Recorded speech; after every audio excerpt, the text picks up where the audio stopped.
On behalf of the officers and management of the Difun Saranay and Development Cooperative or Disadeco, I would like to welcome everyone to this pre-membership seminar. I am Valen De Velez, Digital Marketing Specialist of Disadeco, and I will be your facilitator for this online seminar. I encourage everyone to become a member of Disadeco and be able to manage and grow your financial assets. Everyone, even the marginalized, could be a member of Disadeco and be given the opportunity to improve one's livelihood and financial status. Disadeco is the first cooperative in Region 2 that has received a national award during the annual Gawad Parangal activity of the Cooperative Development Authority or CDA. The Gawad Parangal was given in recognition of Disadeco as a government partner for the implementation of its projects for bettering the lives of the poor and marginalized in the community. As much as we want to facilitate this pre-membership seminar in a face-to-face forum, we are bound by restrictions and safety measures because of the pandemic we are in. But just the same, at the end of this pre-membership education training, you, our participants, will be able to learn about our cooperative. At a more personal level, you will become 100% certain about becoming a member of Disadeco and realize the need to patronize and market our services. All throughout this seminar, you will learn what a co-op is and find reasons why you should join the cooperative. The topics that will be tackled in this training include Disadeco vision, mission, and core values, Disadeco's humble beginnings, our pre-membership policy, the services being offered, and basic computation in coming up with the interest on fixed deposit and patronage refund of our cooperative.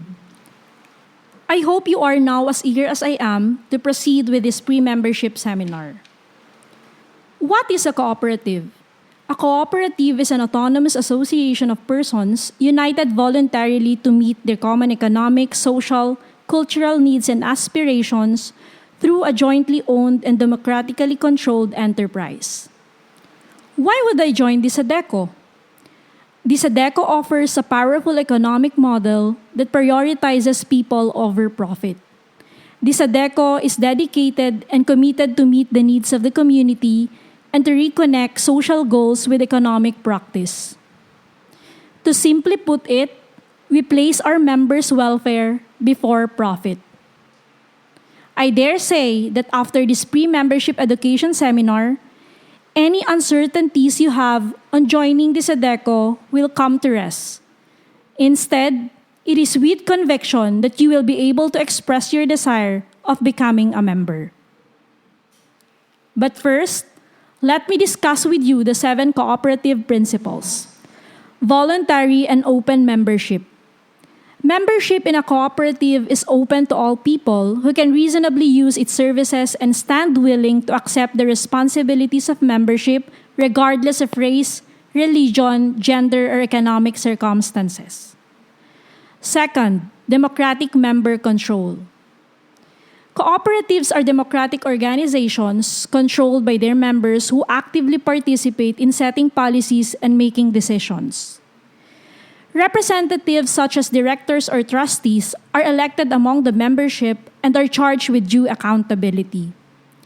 In primary cooperatives, members have equal voting rights such that one member, one vote. Cooperatives in other levels are organized in a democratic manner. Third, member economic participation. Members contribute equitably and democratically control the capital of the cooperative. A part of that capital remains the common property of the cooperative. Members allocate surpluses for any or all of the following purposes: setting up reserves, benefiting members in proportion to their transactions with the cooperative, and supporting other activities approved by the membership. Fourth, autonomy and independence. Cooperatives are autonomous self-help organizations controlled by their members. If they enter into agreements with other organizations, including the government, or raise capital from external sources, they do so on terms that ensure democratic control as well as their unique identity. Fifth, education, training, and information. Education and series of training for members, elected representatives, chief executive officer, and employees are designed to help them effectively contribute to the development of the cooperative. Communications with the public and opinion leaders about the nature and benefits of joining the cooperatives help boost cooperative understanding. Our co-op leaders are doing benchmarking because they want to broaden their knowledge on how to manage the affairs of the cooperative, as their sole responsibility is direction setting and strategic planning. Their major patron is predictability. It is to ensure that cooperative will continue to exist and continue growing. Without the direction setting and governance by our co-op officers, we won't be able to realize any income. If you place your money on the four walls of your house, will that grow? It is only possible through the proper management and proper direction setting being presented by the board to the management. Sixth, cooperation among cooperatives. By working together through local, national, regional, and international structures, cooperatives improve services, bolster local economies, and deal more effectively with social and community needs. Disadeco is a member of secondary cooperatives and is still planning its membership with a tertiary cooperative. Our membership to the tertiary, however, is being withheld due to certain changes done by the CDA that only secondary co-op must join the tertiary cooperatives. Disadeco is a member of other cooperatives such as 1CISP, NELCO, PFCCO, Agriskaya, Region 2 Federation of Farmers Co-op, Agri-Co-op PH, Co-op Bank of Nueva Vizcaya, Climbs, Metro South Co-op Bank, Quirino Federation of Cooperatives, NATCO Network, Isabela Provincial Cooperative Council, and Nueva Segovia Consortium Co-op, among others. We hope that the CDA will really work out on the finance pillar so that there will be one cooperative bank in the country. Lastly, concern for community. Cooperatives work for the sustainable development of the communities through policies supported by the membership. The principle is to develop and approve policy in improving the community where it operates. Besides the policies that were duly approved by the GA members, we do intercollaborative effort with the line agencies and the local government unit who have the same program on poverty alleviation.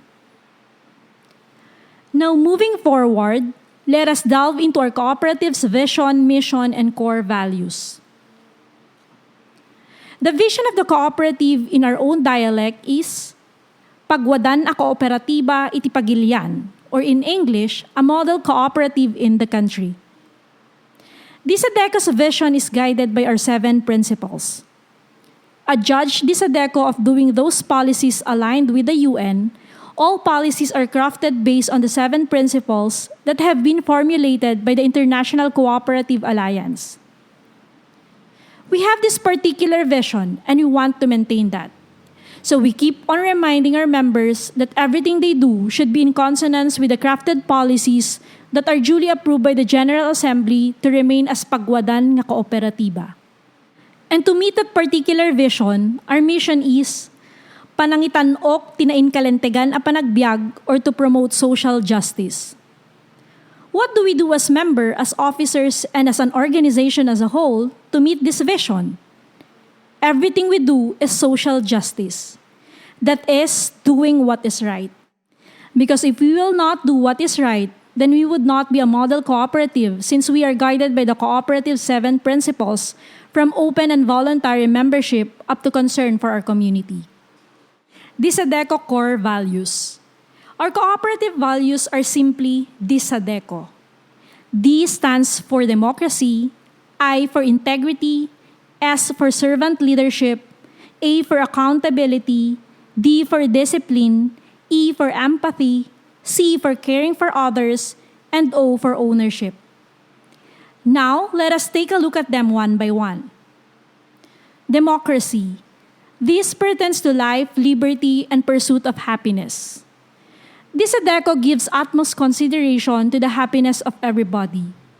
The management is focused on guaranteeing that every member, officer, and all its stakeholder is happy and satisfied. Integrity.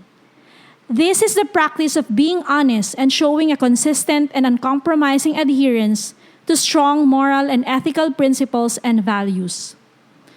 This is why you, as incoming members, to guarantee your happiness, we keep on reminding that you should only borrow the amount of money that you are capable of paying.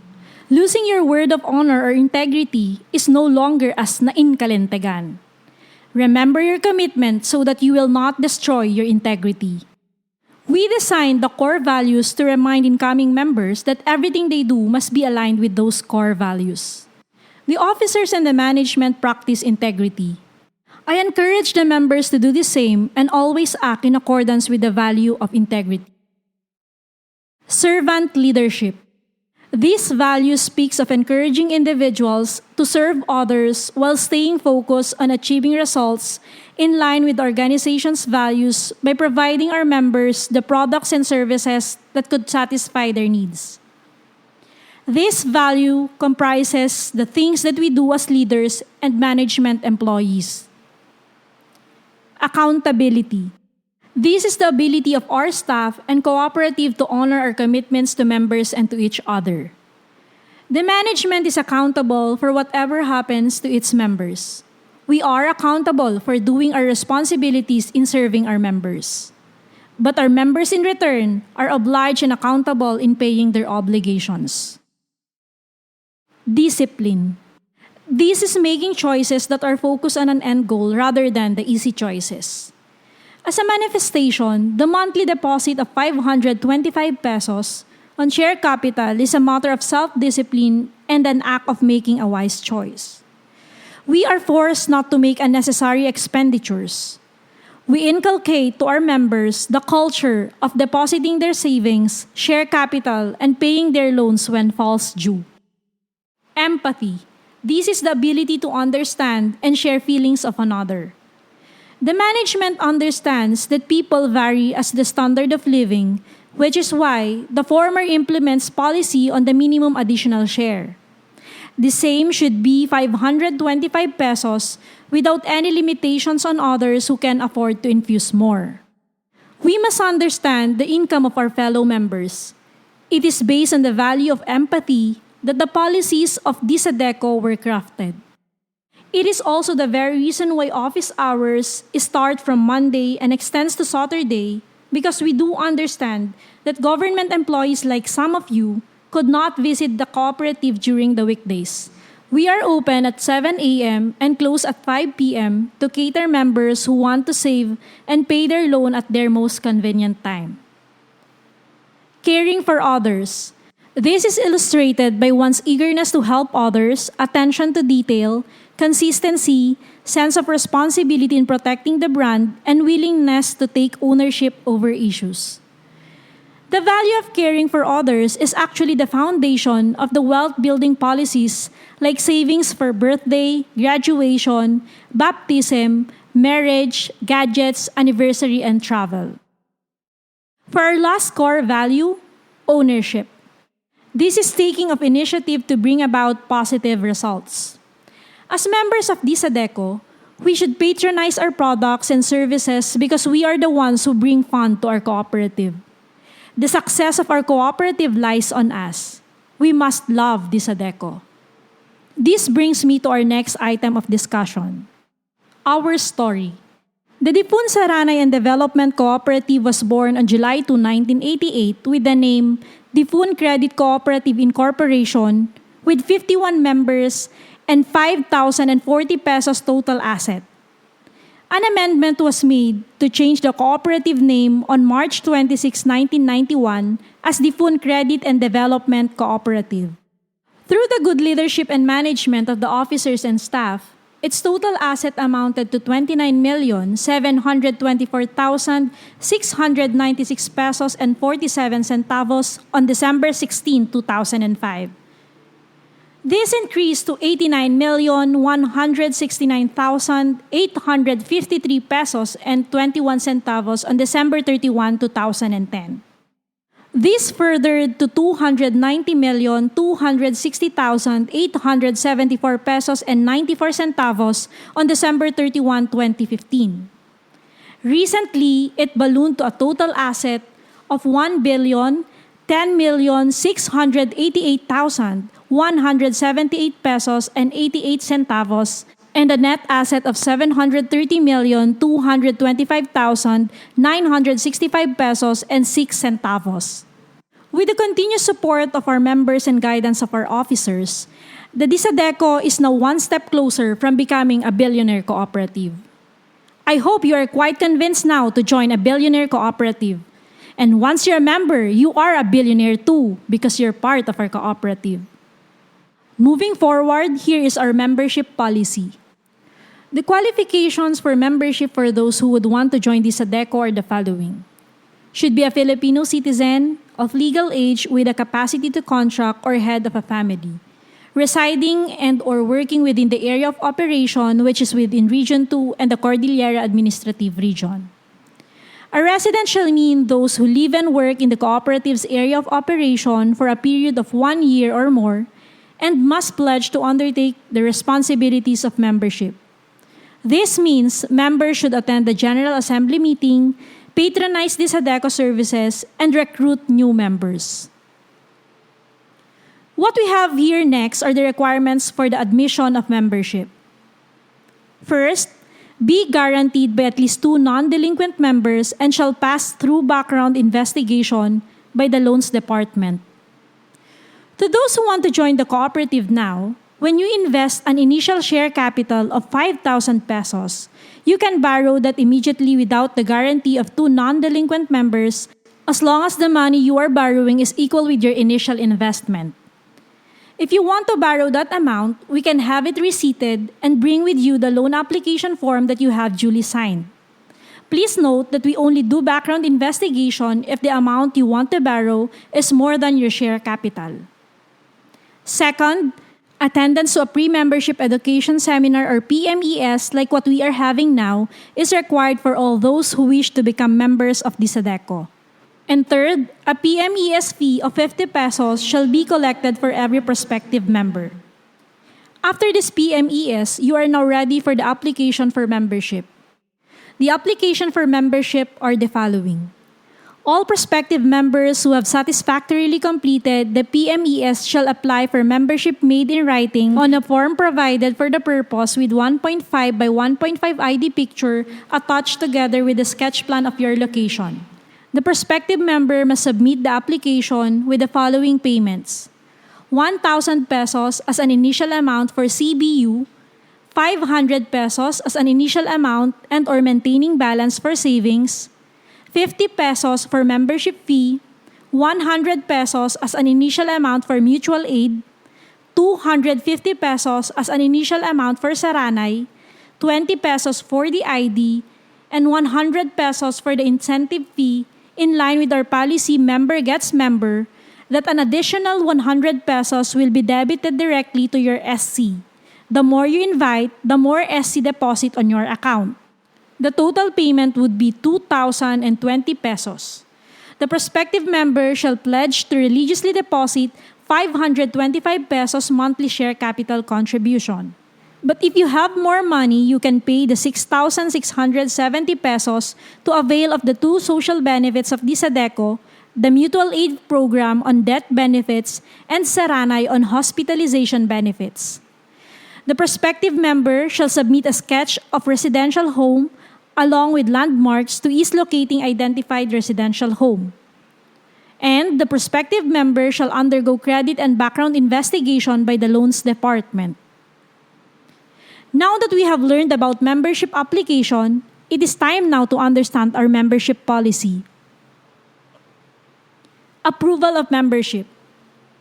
The Board of Directors or BOD approves all application for membership on recommendation of the Chair of the Education and Training Committee.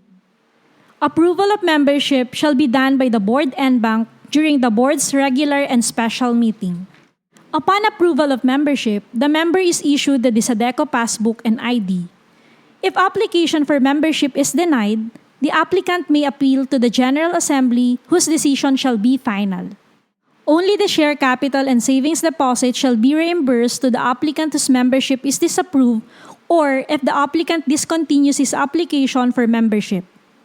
If unclaimed after 1 year, the amount shall be subject to 10% monthly service charge. Termination of membership. Membership in the cooperative may be terminated voluntarily or involuntarily. A member may voluntarily withdraw his membership for any good reason by giving a written notice to the Board of Directors at least 60 days before it takes effect.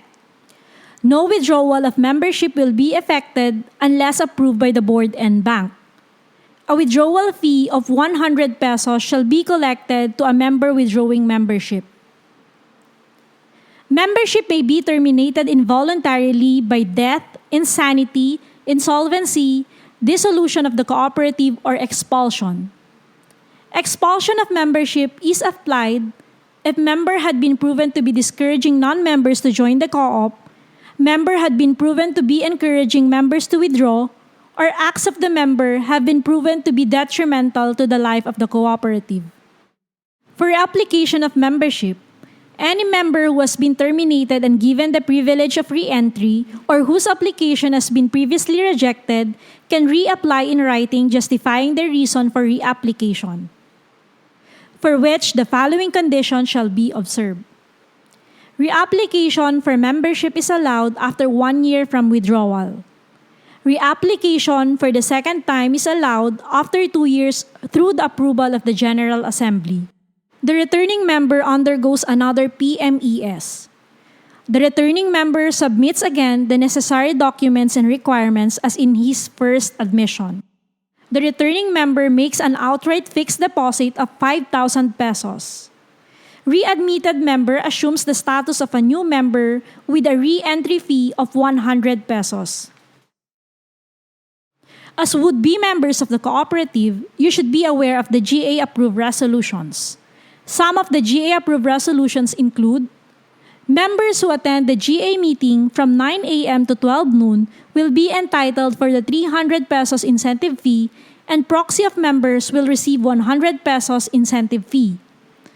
Members who are absent and did not send any proxy to join the meeting will be penalized amounting to 500 pesos. Members who did not patronize the lending services of Disadeco or those members who have no loan for the year will receive an ISC of 2% lower than the declared rate except for Bayombong, which is 50% lower. Another approved resolution is the yearly increase of 10,000 pesos on our savings deposit and 6,300 pesos annual increase on our share capital. Aren't there a handful of information about our cooperative? There is more. The services of Disadeco include savings generation that includes fixed deposit, savings deposit, and time deposit of members. Lending services with 1% interest or 12% interest per annum to all types of loans and 6% to loan equivalent with their share capital. Disadeco Farmer Centers at Andres Bonifacio Difun Quirino, Difun Public Market, Saguday Quirino, San Mateo Branch, Angadanan Branch, and Bambang Branch. Disadeco Food Terminal at Andres Bonifacio Difun Quirino and Barangay Food Terminal at LGU Difun Quirino. Disadeco Grains Processing Center and Disadeco Rice Mill at Tarangao San Isidro Difun Quirino. We buy the agricultural produce like palay and corn grains of our members who want to sell them. We also mill rice grains, and members who want to patronize our rice mill are free to deliver their palay grains at DGPC Tarangao San Isidro Difun Quirino. Disadeco Breads. We encourage members to try our different Disadeco breads, best paired with our coffee, available at our coffee shop situated at the National Highway Andres Bonifacio Difun Quirino. Disadeco Hardware. Our cooperative offers hardware products that could help you in constructing your own house. Disadeco Training Center. We offer our training center for special gatherings.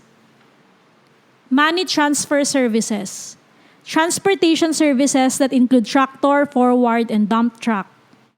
Disadeco Resort and Sports Complex.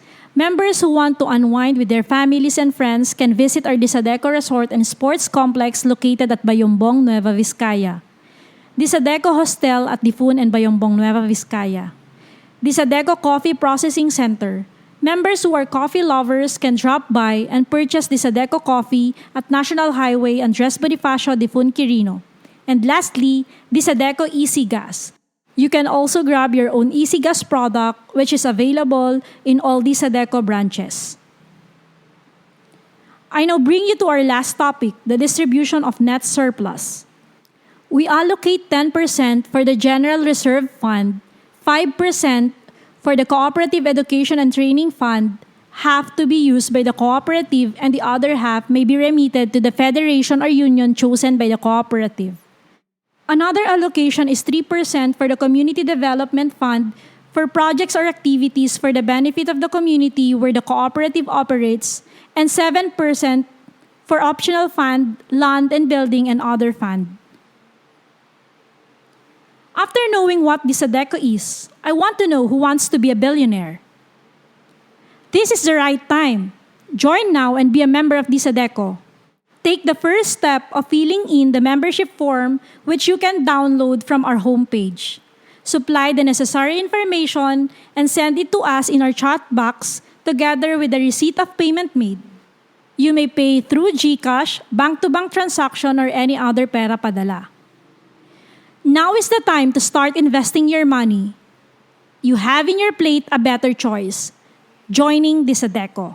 As Benjamin Franklin puts it, an investment in knowledge pays the best interest. When it comes to investing, nothing will pay off more than educating yourself. For inquiry, you may check out our website for our contact details. Thank you for listening, and we welcome you to become part of Disadeco. Thank you and God bless everyone.